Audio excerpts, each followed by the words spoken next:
ನಮಸ್ಕಾರ ಎಲ್ಲರಿಗೂ. ನಾವು ಇವತ್ತು ಮಾಡೋಣ ಶೇಂಗಾ ಚಿಕ್ಕಿ. ಶೇಂಗಾ ಚಿಕ್ಕಿ ನಮ್ಮ ಆರೋಗ್ಯಕ್ಕೆ ತುಂಬ ಒಳ್ಳೆಯದು. ಮಳೆಗಾಲ ಮತ್ತು ಚಳಿಗಾಲದಲ್ಲಿ ಶೇಂಗಾ ಚಿಕ್ಕಿನ ತಿನ್ನೋದ್ರಿಂದ ನಮ್ಮ ಬಾಡಿ ಹೀಟು ಕಂಟ್ರೋಲ್ ಮಾಡುತ್ತೆ ಮತ್ತು ಪ್ರೋಟೀನ್ ತುಂಬ ಪ್ರಮಾಣದಲ್ಲಿ ಇದ್ದು ನಮಗೆ ಕೂದಲಿಗೆ ತುಂಬ ಒಳ್ಳೆಯದು. ನೋಡಿ ಎಷ್ಟು ಚೆನ್ನಾಗಾಗಿದೆ ಶೇಂಗಾ ಚಿಕ್ಕಿನ. ನೀವು ಮಾಡಿ ಇಟ್ಟಿತ್ತು ಅಂದರೆ ಏರ್ಟೈಟ್ ಬಾಕ್ಸಲ್ಲಿ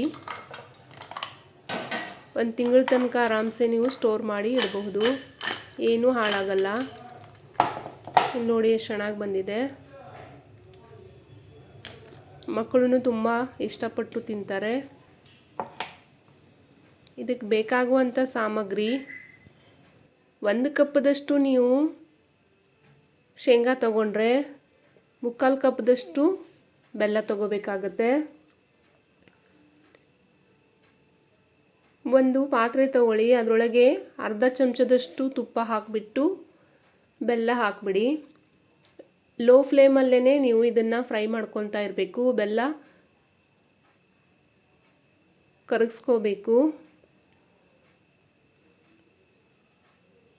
ಬೆಲ್ಲ ಕರಗೋ ತನಕ ಒಂದು ಪ್ಲೇಟ್ ತಗೊಳ್ಳಿ. ಪ್ಲೇಟಿನ ಹಿಂದೆ ನಾನು ಸ್ವಲ್ಪ ತುಪ್ಪ ಹಾಕ್ತಾಯಿದ್ದೀನಿ, ಅಥವಾ ಎಣ್ಣೆ ಕೂಡ ನೀವು ಹಾಕೋಬಹುದು. ನಾನು ಶೇಂಗಾ ಚಿಕ್ಕಿನ ಇದ್ರ ಮೇಲೇ ಮಾಡ್ತಾಯಿದ್ದೀನಿ, ಅದಕ್ಕೆ ಇದು ರೆಡಿ ಮಾಡಿ ಇಟ್ಕೋಬೇಕಾಗತ್ತೆ. ಯಾಕಂತಂದರೆ ನಾವು ಶೇಂಗಾ ಹಾಕಿದ ತಕ್ಷಣ ಇಮ್ಮಿಡಿಯೇಟು ನಾವು ಅದ್ರ ಮೇಲೆ ಹಾಕಬೇಕಾಗತ್ತೆ. ಅದಕ್ಕೆ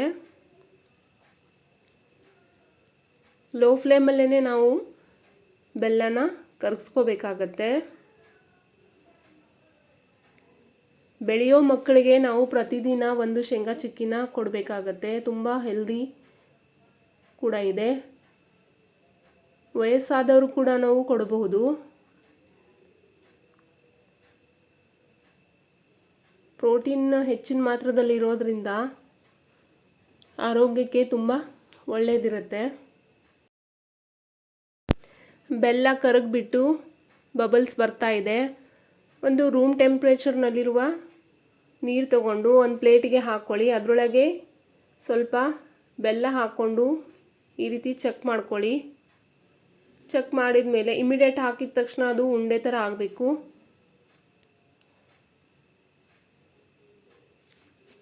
ಇನ್ನೂ ರೆಡಿ ಆಗಿಲ್ಲ ಅದು. ನೀವು ಫಸ್ಟ್ ಟೈಮ್ ಮಾಡೋರಿದ್ದರೆ ಈ ರೀತಿ ನೀರಲ್ಲಿ ಹಾಕಿಬಿಟ್ಟು ನೋಡಿ. ನೀವು ಒಂದು 2-3 ಸಲ ಮಾಡಿದ್ರೆ ನಿಮ್ಗೆ ಗೊತ್ತಾಗ್ಬಿಡತ್ತೆ ಯಾವ ಟೈಮ್ದಲ್ಲಿ ನಾವು ಹಾಕಬೇಕು ಅಂತ. ಇಲ್ಲಿ ನೋಡಿ, ಈ ರೀತಿ ಬಬಲ್ಸ್ ಬರಬೇಕು ಚೆನ್ನಾಗಿ. ಬೆಲ್ಲ ಕರಗಿದೆ ಮತ್ತು ಬಬಲ್ ಕೂಡ ಚೆನ್ನಾಗಿ ಬರ್ತಿದೆ. ಇನ್ನೊಂದು ಸ್ವಲ್ಪ ನಾವು ನೀರಲ್ಲಿ ಹಾಕಿಬಿಟ್ಟು ನೋಡೋಣ ಉಂಡೆ ಆಗುತ್ತಾ ಅಂತ. ನೋಡಿ, ಗಟ್ಟಿಗೆ ಆಗಿದೆ ಅದು ಹರಡ್ತಾ ಇಲ್ಲ, ಈಗ ಗಟ್ಟಿಯಾಗಿ ಕುಂತಿದೆ. ಇದರ ಅರ್ಥ ಅದು ಆಗಿದೆ ಅಂತ. ಆಗಿದ ತಕ್ಷಣ ನೀವು ಟೈಮ್ ವೇಸ್ಟ್ ಮಾಡಬಾರ್ದು. ಇಮ್ಮಿಡಿಯೇಟು ನೀವು ಹುರಿದಿರುವಂಥ ಶೇಂಗಾ ಬೀಜ ಹಾಕಬೇಕು. ನಾನು ಹುರಿದಿರುವಂಥ ಶೇಂಗಾ ಬೀಜ ಅದನ್ನು ಸಿಪ್ಪೆ ತೆಗೆದುಬಿಟ್ಟು ತೊಗೊಂಡಿದ್ದೀನಿ. ಇದನ್ನು ಹಾಕಿಬಿಟ್ಟು ಕಲಸಿ. ತುಂಬ ಹೊತ್ತು ಕಲಸಕ್ಕೆ ಹೋಗಬೇಡಿ. ಶೇಂಗಾ ಬೀಜ ಹಾಕಿದ್ದು 15 ಅಥವಾ 20 ಸೆಕೆಂಡ್ ಅಷ್ಟೇ ನೀವು ಮಿಕ್ಸ್ ಮಾಡ್ಕೋಬೇಕು. ಇದಾದ ತಕ್ಷಣ ನೀವು ತುಪ್ಪ ಸವರಿರುವಂಥ ಪ್ಲೇಟಿಗೆ ಹಾಕ್ಕೊಂಡು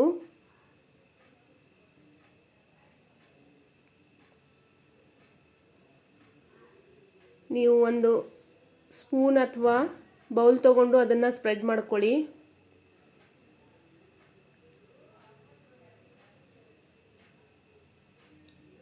ನೀವು ಬಿಸಿ ಇರುವಾಗಲೇ ಯಾವ ಶೇಪ್ ಬೇಕೋ ಅದು ಶೇಪ್ ಕೊಡ್ಬೋದು. ಇದು ಇನ್ನೂ ಬಿಸಿ ಇದೆ.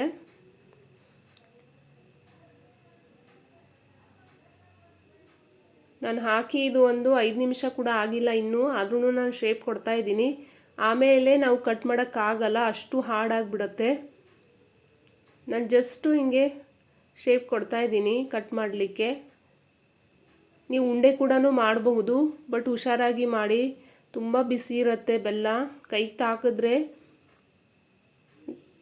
ಸುಟ್ಟೋಗುತ್ತೆ ಕೈ, ಅಷ್ಟು ಬಿಸಿ ಇರುತ್ತೆ, ಗುಳ್ಳೆ ಬಂದ್ಬಿಡತ್ತೆ.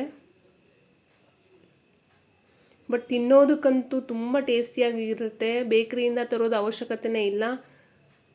ಕೇವಲ 15-20 ನಿಮಿಷ ಒಳಗಡೆ ನಿಮಗೆ ಶೇಂಗಾ ಚಿಕ್ಕಿ ರೆಡಿ ಆಗಿಬಿಡತ್ತೆ. ಇಲ್ಲಿ ನೋಡಿ, ಶೇಂಗಾ ಚಿಕ್ಕಿ ಸೆಟ್ ಆಗಿದೆ. ನಾನು ಕಟ್ ಮಾಡ್ತಾ ಇದ್ದೀನಿ.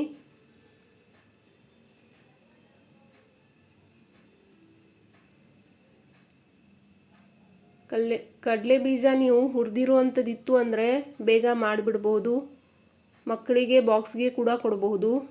ನನ್ನ ವಿಡಿಯೋ ಇಷ್ಟ ಆದಲ್ಲಿ ಲೈಕ್ ಮಾಡಿ, ನನ್ನ ಚಾನಲ್ನ ಸಬ್ಸ್ಕ್ರೈಬ್ ಮಾಡಿ. Thanks for watching my video.